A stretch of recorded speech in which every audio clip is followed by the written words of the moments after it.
Today we're taking a look at DeepCool's latest ITX cases. The CH160 and CH170 digital share the same core chassis design, but one is horizontal and one is vertical orientation. Both offer support for ITX motherboards, graphics cards up to 305mm long, the installation of ATX power supplies and up to 620mm fans. In this review we're taking a look at the CH170 digital, but if you were looking for a new ITX case, would you choose either of these?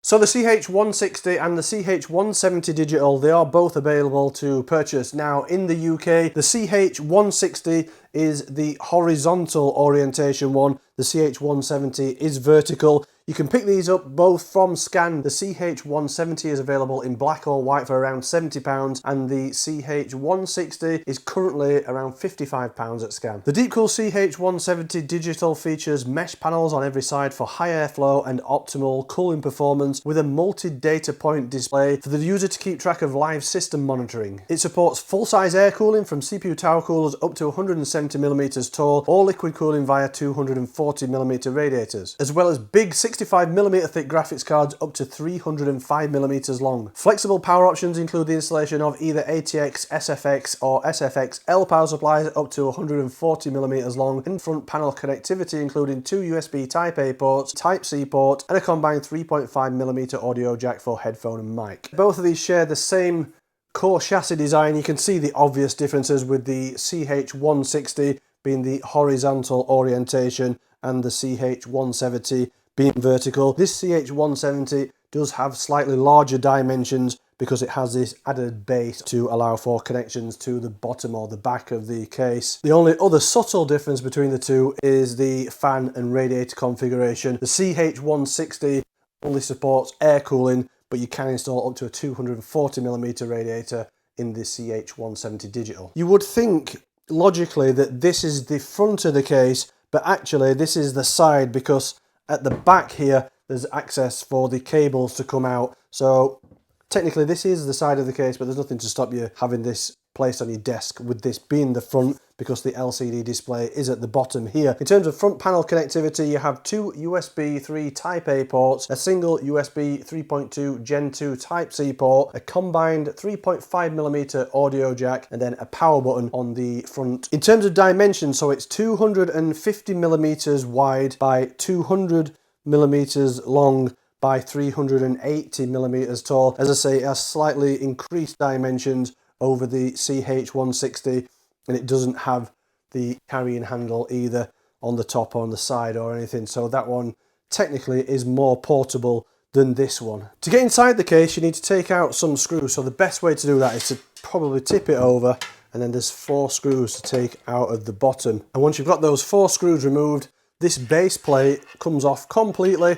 In here is the LCD panel, and that just connects to a USB Type-A port, so you can just connect that up to one of the rear Type-A ports on the motherboard I/O. Then once you've got that base plate off, there's another screw to take out one of the side panels, but just one of the side panels, and then that comes off quite easily. You just have to slide it up a little and then pull it out. You can see it's a mesh design on all of these side panels. This one doesn't have an air filter, even though it does have a mount in here for 220mm fans. So unlike the CH160, on here you can mount either 220mm fans or up to a 240mm radiator, and that mount can be placed either on the side or the rear of the case. It does depend on which power supply you install in here, will depend on what you can install on that side mount. If you install an SFX power supply, you're going to have more space because it won't interfere with a radiator installation. An ATX power supply may do. Spin it round and remove the other side panel.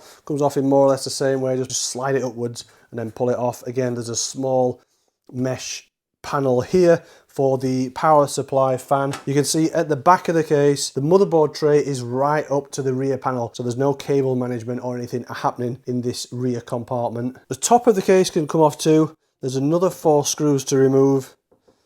None of this is particularly easy. There's no quick release fasteners or fittings or anything. It is just standard style Phillips head screws, spin it round. Couple more screws to take out of this side. The top panel comes off. This has a dust filter integrated into this top panel. It's a bit tricky to get out, but you can remove it. It is a nylon type dust filter, plastic frame. Again, it's a very open mesh panel. The perforations on the mesh on this panel are wider, but there isn't anywhere on that what would be the right hand side panel. There isn't anywhere on there to install fans or radiators. There is another fan mount at the front of the case here, or should I say the top. This would be the top, but again, that depends on the orientation of the power supply, what you can install in there. You can install on there either a 120mm fan. This also doubles up as the storage drive mount, so on there you could also install a 2.5 or a 3.5 inch drive. That is the only spot for storage drives in this case. That mount can be removed. A couple of screws hold it onto the side or the top panel, and then that bracket comes out. You do have to use a combination of this bracket and another one that's included in the accessories pack to install a 120mm fan there. There is another dust filter on this front. Again, it's quite awkward to remove. Not really sure how you're supposed to remove these, but it is a bit awkward to pull out, but it does pull out. It's another nylon type dust filter on a plastic frame. Then you can see the top of the case is also very open and ventilated. There's another dust filter in the base of the case. This is a cheaper style perforated metal with magnetic, so it holds into the case magnetically. Motherboard support in the CH160 and 170 is just mini ITX. Maximum graphics card length is up to 305mm with an SFX or SFXL power supply installed, or up to 230mm if you install an ATX power supply. There's 3 PCIe slots on the rear of the case, so that means you can install a graphics card up to 65mm thick or 3 slots thick with a maximum height of 138mm. If you're looking for a new chair, then definitely go and check out boolies.co.uk. They offer a whole host of gaming and office chairs that come in a variety of different finishes and different colours.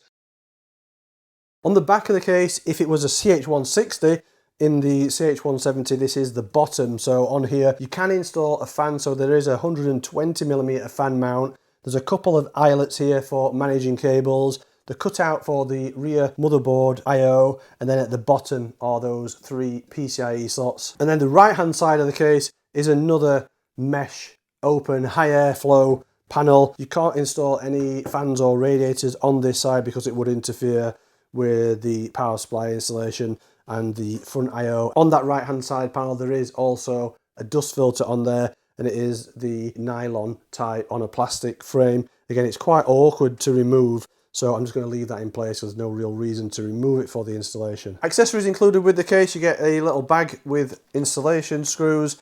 There's the extra fan bracket that I mentioned earlier for mounting the top fan.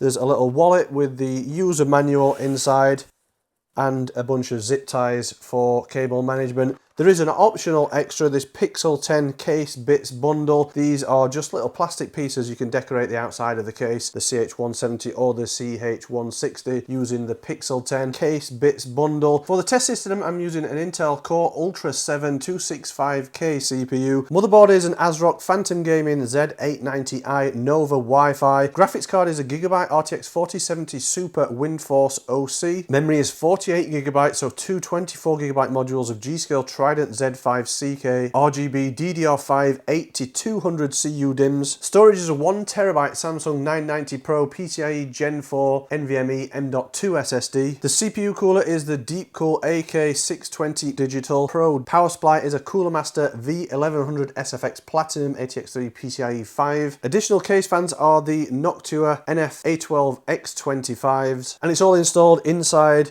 the DeepCool CH170 Digital. If you want to check out the full testing methodology, there's a written review page over at kitguru.net. All the testing methodology is on there. For the thermal load, it's a combined Cinebench R23 and 3D Mark Speedway stress test run simultaneously for 30 minutes. We tested the case in several configurations, including the default with just a top 120mm exhaust fan with dust filters removed, an open frame layout, and with side panels removed, and by adding a 120mm side exhaust exhaust fan. CPU temperature is at its peak with the case in the default configuration at 67 degrees C over ambient, while the GPU in this configuration averages 47 degrees C over ambient. When changing the case configuration, the most noticeable effect on temperature is when the dust filters are removed. CPU temperature drops by 3 degrees C and the GPU temperature drops by the same amount. Removing all the side panels and running the case as an open frame has virtually the same effect on component temperature as removing the dust filters, so the filters are restricting airflow enough to cause an increase in temperature, but it isn't significant enough to be a problem. Overall, the airflow and cooling seem fine in the CH170 digital. GPU temperature is exactly as expected from a case with good airflow optimization. Because component temperature is reasonably consistent when changing the case configuration, so is the noise output. Due to the optimal airflow and cooling, the CPU fan curve doesn't need to be too aggressive. Even under this intensive CPU and GPU load, maximum noise output in our test environment peaks at 45 decibels, which is noticeable, but it isn't too distracting. So installing the system inside the case, once you've got all the side panels on, isn't too difficult. There are a few different configurations you can use. We chose this configuration with the CPU cooler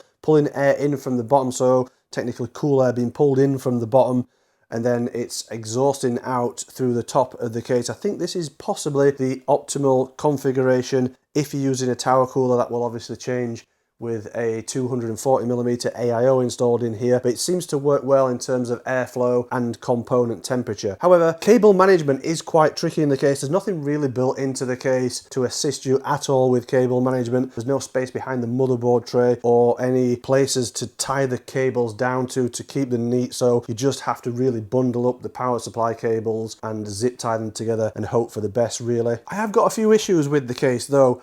To access the case, so if you do any maintenance down the line after you've built the system, it's quite awkward to access it. You have to remove the whole base of the case to get the side panels off. So if you try and install this side panel, you notice it doesn't go back on because the screws that hold the base in, they actually stop it. And there's no quick release or any smart features built into the case that allow you quick access to it. So if you need to get into the case for any maintenance in the future, it's quite awkward. You'd have to basically disassemble all the side panels and the base to get inside the case. And also the dust filters are really awkward to remove because you have to disassemble it so much. It takes time, obviously, disassembling, and even when you've got the side panels off, these fixed panels on the front here and the top, it's still really awkward to get the dust filters out. So I think the design of the case is a bit lazy. It could have been improved with some quick release panels or just something to make access into the case easier than it is. It is really awkward and quite frustrating, but it has got a nice small footprint, so if you are struggling for desk space, it'll be useful for that. Airflow and cooling seems good even with a high spec system built inside like the one we've got here, although you are quite restricted to the GPU size. If you install an ATX power supply in here, you're really restricted to the size of the graphics card you can fit in. This 4070 Super fits in okay, but anything bigger than that, some 4080s, any 7900 GRE, XT and XTX cards really struggle to fit inside here. But I think it is priced very competitively. You can pick up the CH170 digital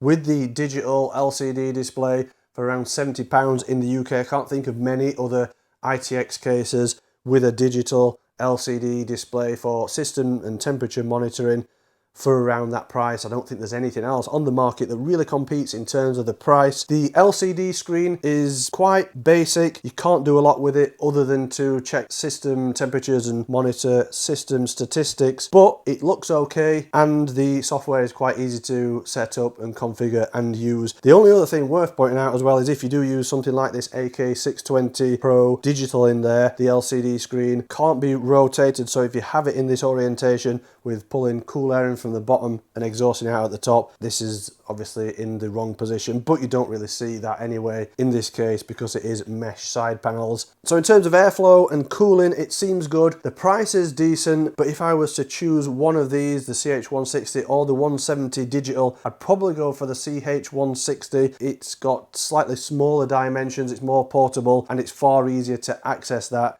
because you don't have to remove the base or anything to get in through the side panels. Let me know what you think of both of these cases. Which one, if any, out of the two would you choose? If you've enjoyed watching this review, don't forget to give it a thumbs up and hit the subscribe button if you're not already subscribed to Kit Guru. If you enjoy what we do here at Kit Guru and you want to help support us, you can always head over to our store, pick up some of our merch, or you could even subscribe to our Patreon. And as always, if you want to catch up on all the in-depth technical reviews, head over to the website.